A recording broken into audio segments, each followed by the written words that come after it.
अस्सलाम वालेकुम students, I am Shumaila Farzan Ali, lecturer in physics, government college Gulshan Iqbal, block 7। आज का जो लेक्चर है वो बीएससी और बीसीएस पार्ट 2 के स्टूडेंट्स के लिए है। ये कंटेंट्स है एंड इंशाल्लाह after this lecture you will be able to understand all this concepts. जो आज का टॉपिक है वो है फिल्टर। फिल्टर नॉर्मली एक ऐसी डिवाइस को कहते हैं जो रिमूव करती है अनवांटेड पार्ट्स को।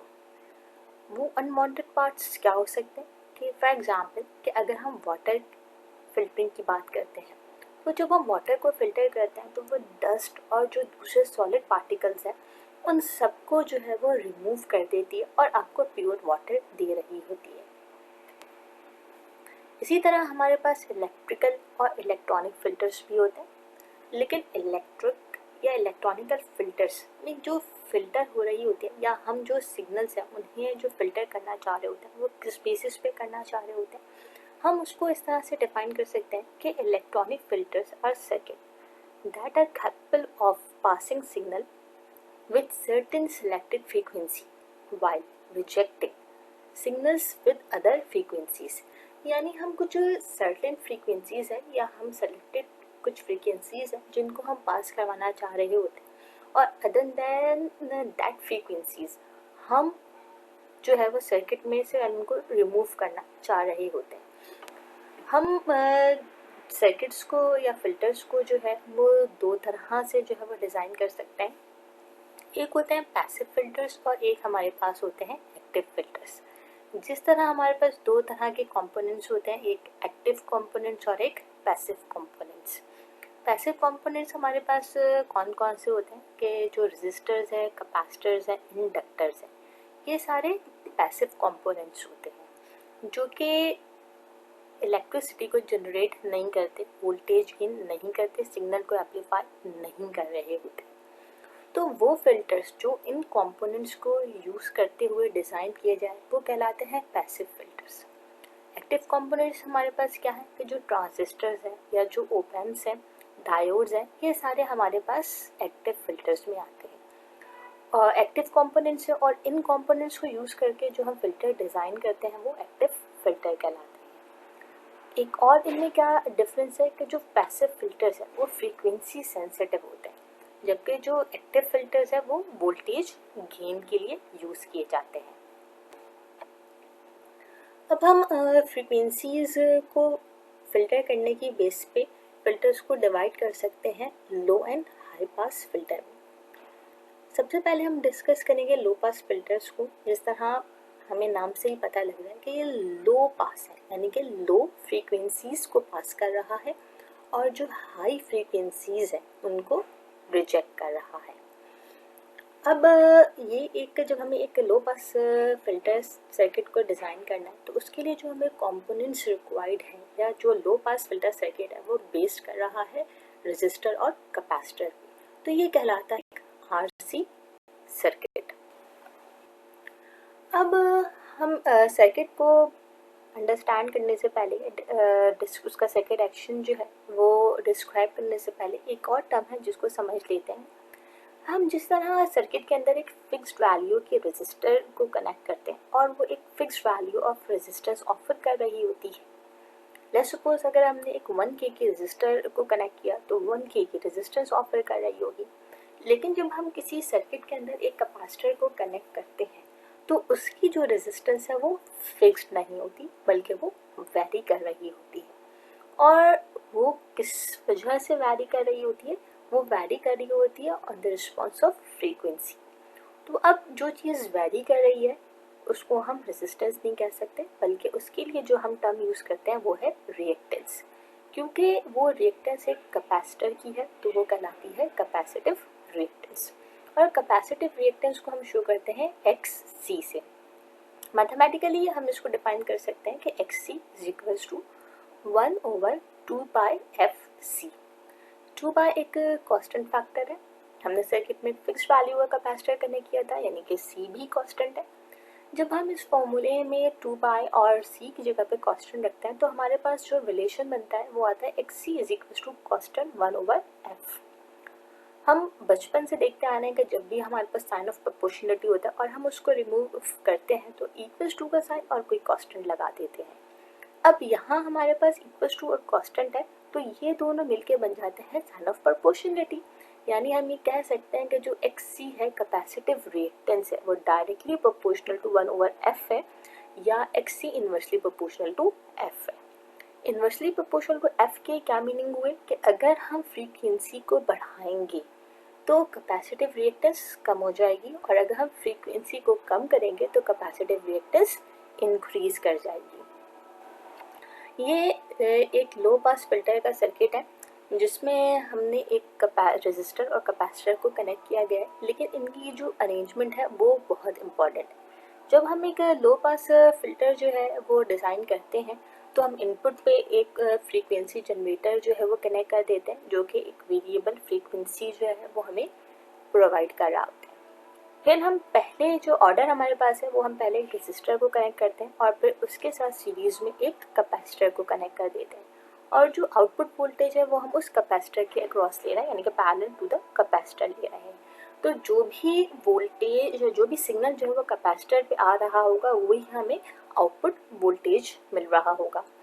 अब हम स्टार्टिंग में क्या है दो फ्रीक्वेंसी का सिग्नल देते हैं, कुछ जो सिग्नल है वो उस आर के अक्रॉस ड्रॉप होगा और फिर उसके बाद रिमेनिंग जो सिग्नल है वो सी तक आएगा। क्योंकि फ्रीक्वेंसी कम है तो जो कैपेसिटर रिएक्ट कर रहा होगा या जो इसकी कैपेसिटिव रिएक्टेंस होगी वो हाई होगी, जिस तरह हम इस रिलेशन में भी देख सकते हैं कि XC inversely proportional to F। तो अगर जो है वो फ्रीक्वेंसी कम है तो कैपेसिटिव रिएक्टेंस हाई है। कैपेसिटिव रिएक्टेंस हाई का मतलब क्या हुआ कि यहाँ पे मैक्सिमम जो आपके पास है वो यहाँ पे आपको C के क्रॉस मिल रहा होगा और हम C के पैरेलल क्योंकि आउटपुट ले रहे हैं तो हमें जो आउटपुट मिलेगा वो ज़्यादा मिलेगा। अब एक सर्टेन फ्रीक्वेंसी तक जो है वो हम जिस तरह फ्रीक्वेंसी जो है वो ग्रेजुअली इंक्रीज करते चले जाएंगे, इसकी कैपेसिटिव जो रिएक्टेंस है वो कम होती चले जाएगी।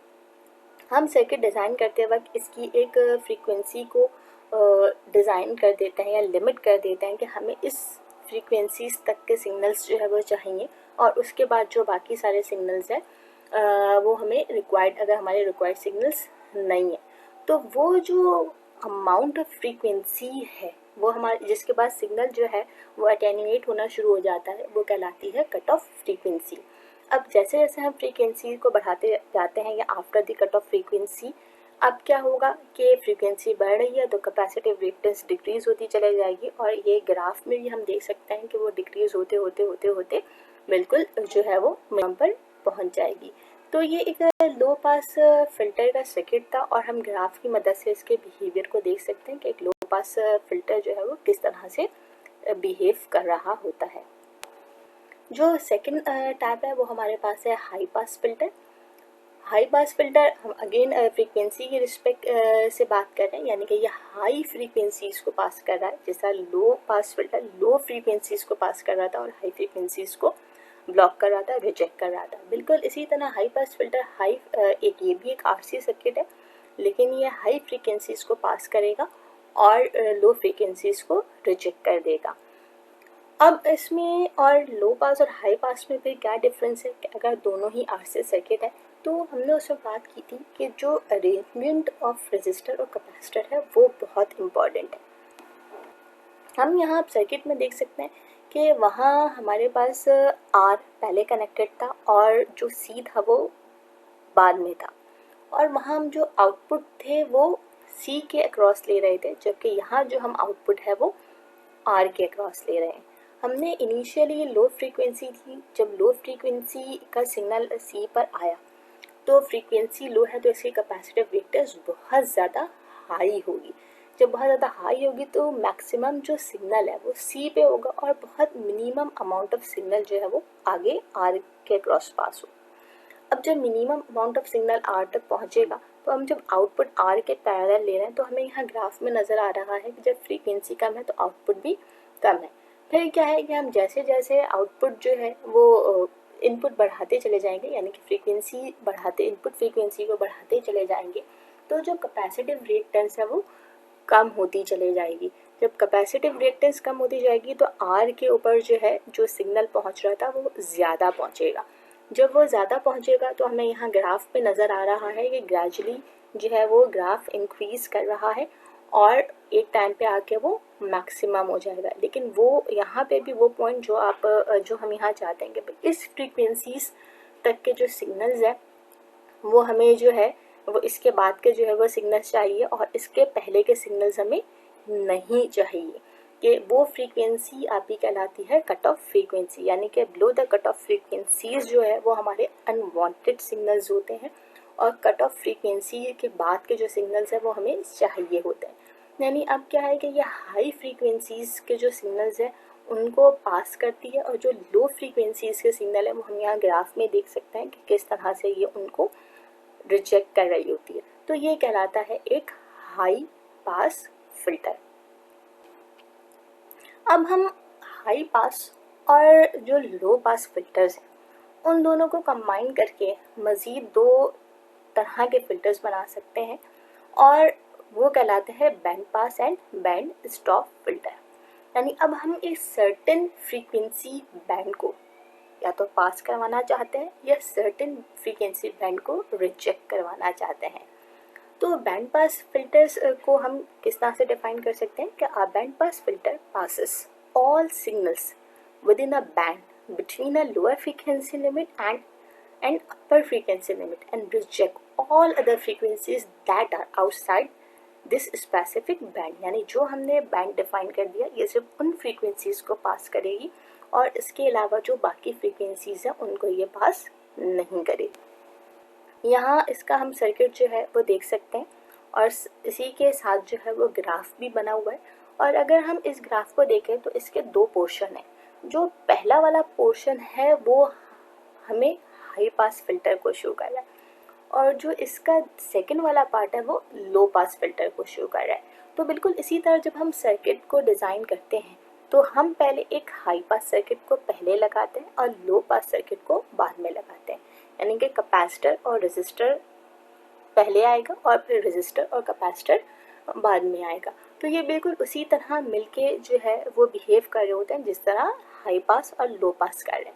अब जो इसने ये सर्टेन फ्रीक्वेंसी बैंड को पास किया है ये कहलाती है इसकी बैंड विड्थ और ये किसके बराबर होती है, ये यहाँ F2 माइनस F1। F2 हमारे पास क्या है कि अपर क्रिटिकल फ्रीक्वेंसी है और जो F1 है वो लोअर क्रिटिकल फ्रीक्वेंसी है और इनका जो डिफरेंस है वो हमें बैंड विड्थ को कहता है और जो यहाँ से इसका मैक्सिमम सेंटर पॉइंट है वो इसकी क्रिटिकल फ्रीक्वेंसी को शो कर रहा होता है। सेकेंड टाइप का जो हमारे फोर्थ जो इसका टाइप का हमारे पास है वो बैंड स्टॉप फिल्टर है, जिसका नाम से ही पता लग रहा है इसको हम नोच फिल्टर भी कहते हैं कि अ बैंड स्टॉप और नोच filter reject all signals with in a band between a lower frequency limit and upper frequency limit and passes all other frequencies that are outside this specific band। यानी ये उसके बिल्कुल reverse काम कर रहा है कि वो एक सर्टेन बैंड को पास कर रहा था और उसके अलावा जो बाकी फ्रीक्वेंसीज थी वो उनको पास नहीं कर रहा था और ये उस सर्टेन बैंड को स्टॉप कर रहा है और अदर देन जो फ्रीक्वेंसीज है उनको पास कर रहा है। ये इसकी सर्किट डायग्राम और ग्राफ है। अब हम ग्राफ में अगर देखें तो हमें ग्राफ से पता लग रहा है कि ये पहले इसमें एक लो पास फिल्टर है और फिर एक हाई पास फिल्टर जो है वो लगाया गया है। तो बिल्कुल इसी तरह इस सर्किट को डिज़ाइन करते वक्त हम पहले एक लो पास फिल्टर लगाते हैं और फिर उसी के साथ जो है वो हम कनेक्ट कर देते हैं एक हाई पास फिल्टर को और ये दोनों जो कंबाइनली जो है वो एक बैंड स्टॉप फिल्टर की तरह वर्क कर रहे होते हैं।